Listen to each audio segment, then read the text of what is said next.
Hi guys, welcome back to another episode of the Potter's House Cult YouTube channel. On this channel, I talk about the doctrines, culture, scandals, and inner workings of the Potter's House. In this video, I want to talk about something that most Christians do not immediately notice, and that is how a church can start functioning in a militaristic way. Because a lot of the language can sound familiar.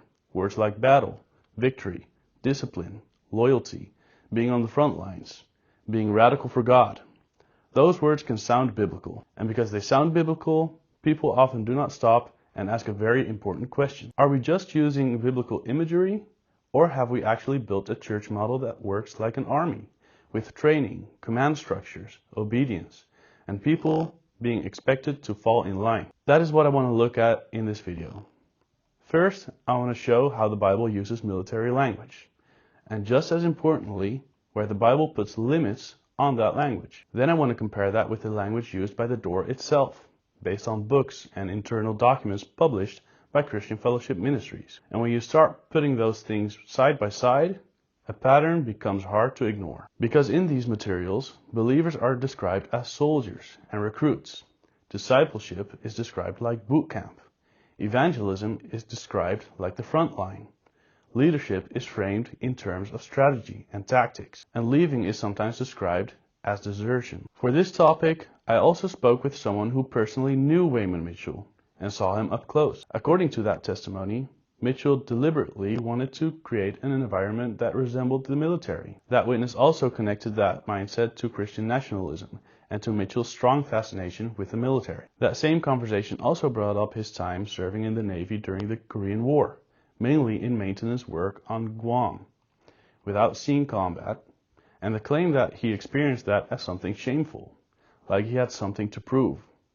I want to be clear here, I am not presenting that as hard proof of motive. I'm giving it as background and context for why the written sources so consistently carry the same tone. So the goal of this video is simple. I want to show what happens when a church starts mixing Christian discipleship with military thinking, and how that affects the way people are treated when they doubt, when they step out of line, or when they leave. So let's start with the Bible. I spent 25 years inside the Door Church. I experienced things they tried to cover up. Today, I'm putting an end to the secrets and lies of the Potter's House leadership. I'm Joel Crosby. Welcome to the Potter's House Cult YouTube channel. He's a Jewish crusader. He's anti-Christian Jewish crusader. That's what Mr. Ross is. People are held captive. They're held in fear. To watch Greg Mitchell weave his so-called magic. Worldwide franchise of Potter's Houses and Victory Chapels. Wayman Mitchell is founder and chairman of the board.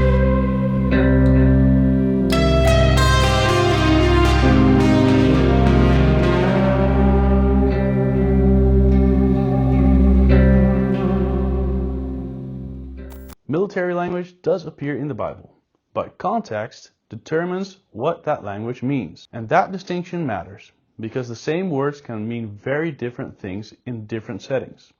In the Old Testament, war language is usually literal. What I mean is this: we are reading about actual battles, armies, sieges, weapons, and enemies. Israel was a people living among other nations, with borders, kings, and real military conflict.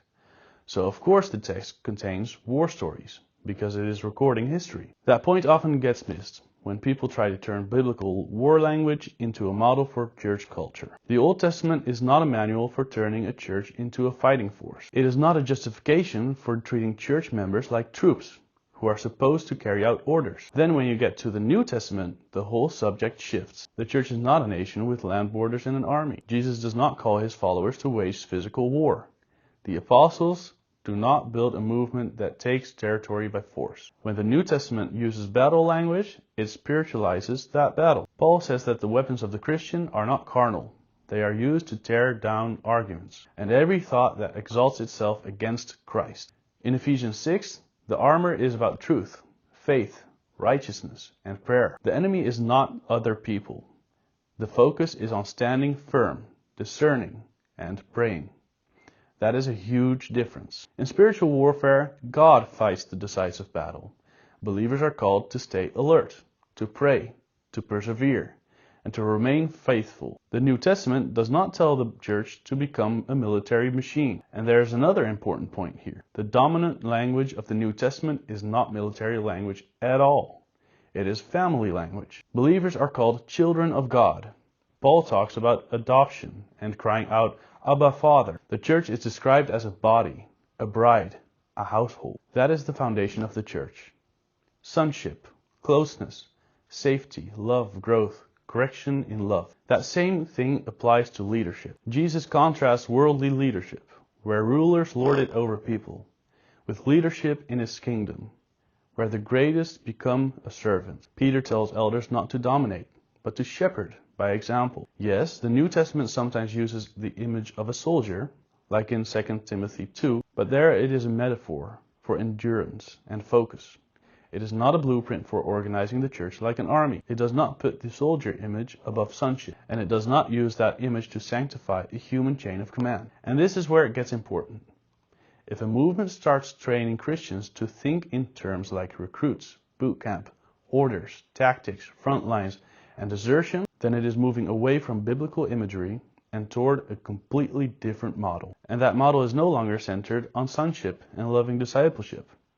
It starts to revolve around discipline, obedience, usefulness, and loyalty to the system. That is exactly the bridge we see in the Door's own literature. Because when you look at books published by the Door, the same tone keeps coming back. The language does not stay at the level of spiritual warfare as a biblical metaphor. It becomes an organizational model with training, command, hierarchy, and its own vocabulary for loyalty and departure. One of the most striking examples come from We Can Take the Land. At one point it says, we must answer the roll call.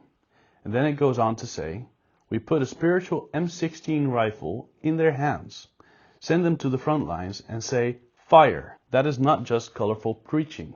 That is instructional language about how new believers are immediately deployed like frontline soldiers. And the same source keeps going. It uses an extended boot camp image, shaving heads, barracks, maneuvers, learning to march, simulated gas attacks, target practice, machine guns, learning how to fire a weapon.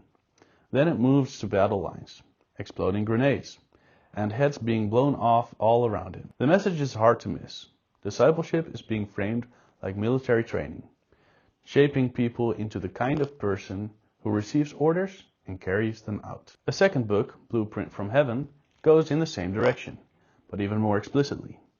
It describes believers as being like Roman soldiers, under command, under authority. Then it says, we are soldiers of Jesus Christ, and it speaks of being under the command of the army of God. Again, this is not mainly about inward spiritual struggle or prayer as a weapon. It is about being under authority, taking your post, and functioning as a part of a larger machine. Then it becomes even broader. In Pursuit of Destiny, there's a line that really gives away the whole mindset. It says, the whole Bible is a military treatise. And from there, the conclusion is drawn that the church is involved in a war, and it must be fought with military strategy and military principles. That is the moment when metaphor turns into a program. Military strategy and military principles are no longer illustrations. They are being presented as necessary principles for the church life itself. That same passage also normalizes a militant identity.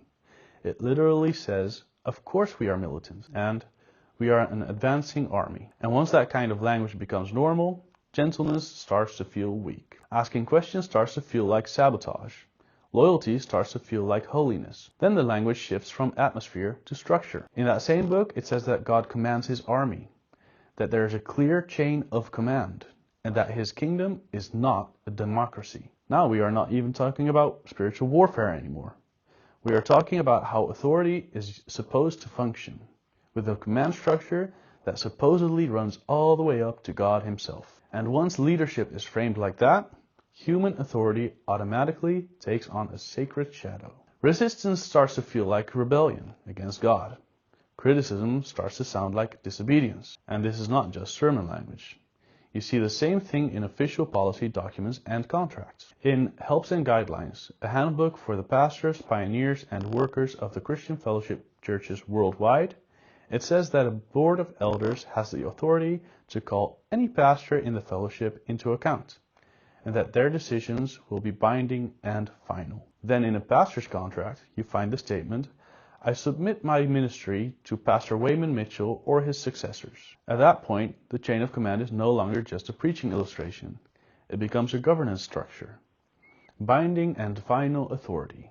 Leaders who can summon pastors, explicit submission, or ministry to one line of succession. That is military logic applied to church life. And you can even see that mindset in how the movement talks about people who leave. In Pursuit of Destiny, there's a passage describing leaders who had decided to separate from the fellowship.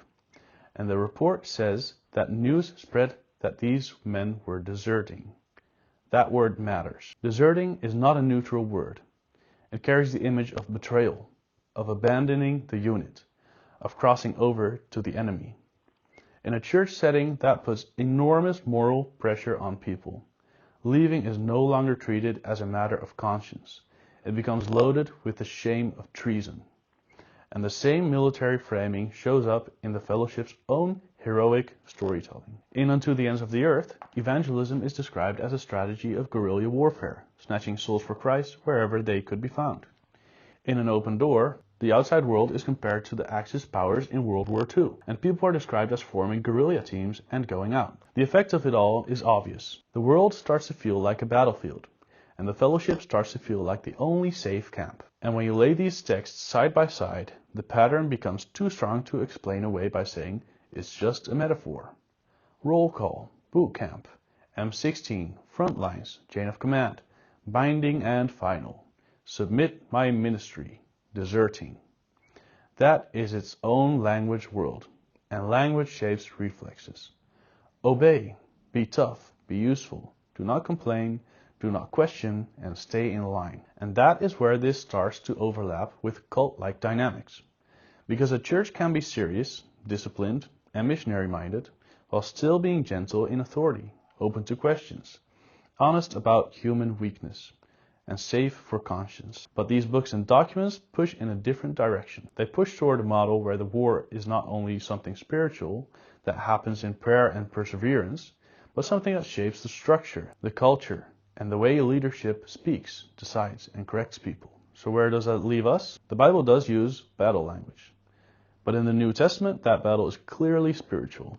The weapons are truth, prayer, perseverance, holiness, love, and faithfulness. The identity of believers is sonship, adoption, family, body, bride. Leadership is shepherding and service, not domination and command. What comes through in the fellowship's own literature is something different. Their battle language is not just used to describe spiritual reality, it is used to normalize a church model that resembles an army. Discipleship becomes boot camp. People become recruits and soldiers. Leaders become strategists and commanders. Evangelism becomes the front line. Leaving becomes desertion. And along with that comes a theological argument that the kingdom is not a democracy and that there is a chain of command running all the way up to God. And once people believe that, human authority begins to take on sacred status, and criticism starts to feel like obedience to God. That is where the real problem begins, because it shrinks the very space the New Testament protects. Children of God are supposed to grow. They are allowed to ask questions. They are allowed to test things. They are allowed to be weak and receive care. They are allowed to take responsibility for their own conscience. A militarized church model trains very different instincts.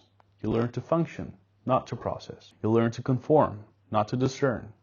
You learn loyalty, not mature freedom. You learn that staying in line is spiritual. If you made it this far, thank you for watching. This is an important topic because a lot of people do not immediately recognize how damaging this kind of church culture can be. When military thinking gets mixed with discipleship, people can start to confuse obedience with maturity, pressure with holiness, and control with spiritual leadership. If you know someone who needs this video, feel free to share it with them. And if any of this sounds familiar with you, whether you are still inside, whether you already left, or whether you are only now starting to question things, you are not crazy for noticing the pattern. If church started to feel more like a system you had to serve than a place where you could grow in Christ, that matters. If you want to follow the rest of the series, like this video, subscribe to this channel, and keep an eye out for the next upload. Thanks again for watching. I'll see you in the next one.